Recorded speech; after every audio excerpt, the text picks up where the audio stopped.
Jeg hedder Anne Dorte Burmeister, og jeg er ansat som seniorrådgiver forsker på Grønlands Naturinstitut, og jeg arbejder med rejer og krabber og er ansvarlig for at lave bestandsvurderinger for rejer og krabber samt dertilhørende forskning.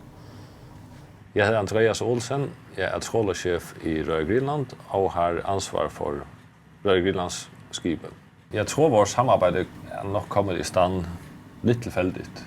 Vi har været til forskellige foretræder, forskellige møder om fælles interesser, og derfra har man så udviklet et fornuftigt samarbejde omkring forskellige forskningsprojekter. Det tror jeg godt, man kan sige. Igennem årene har vi samarbejdet om rigtig mange forskellige ting og haft rigtig mange utrolig frugtbare dialoger. Det er altid en stor styrke, når vi som forskere sidder og arbejder med kendskabet til en ressource og udviklingen af ressourcen, at vi får en enormt god feedback fra erhvervet om, hvad er det, de observerer hver dag, når de er ude.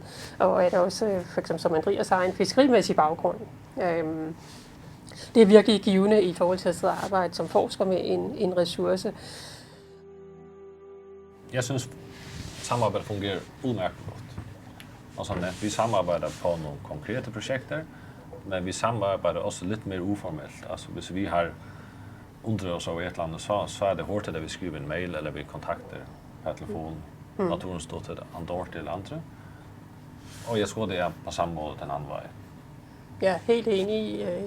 Jeg synes, at det er enormt befriende og ekstremt givende, at hvis der er nogle spørgsmål omkring rejeressourcen eller nogle af de andre ressourcer, vi arbejder med, så ved jeg i hvert fald konkret, hvis det er mig, der arbejder med rejer, så kan jeg altid ringe til Andreas og diskutere nogle resultater af det, vi ser omkring rejer. Hvordan stemmer det overens med det, som erhvervet rent faktisk oplever?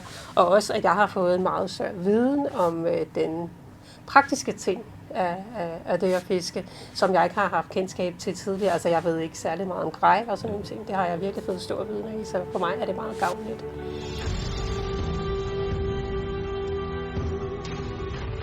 Jeg ser slet ikke Naturinstituttet som vores modstander. Jeg ser den mere som vores samarbejdspartner. Vi er lige så interesseret i at have en sund rejebestand som forskerne eller resten af samfundet.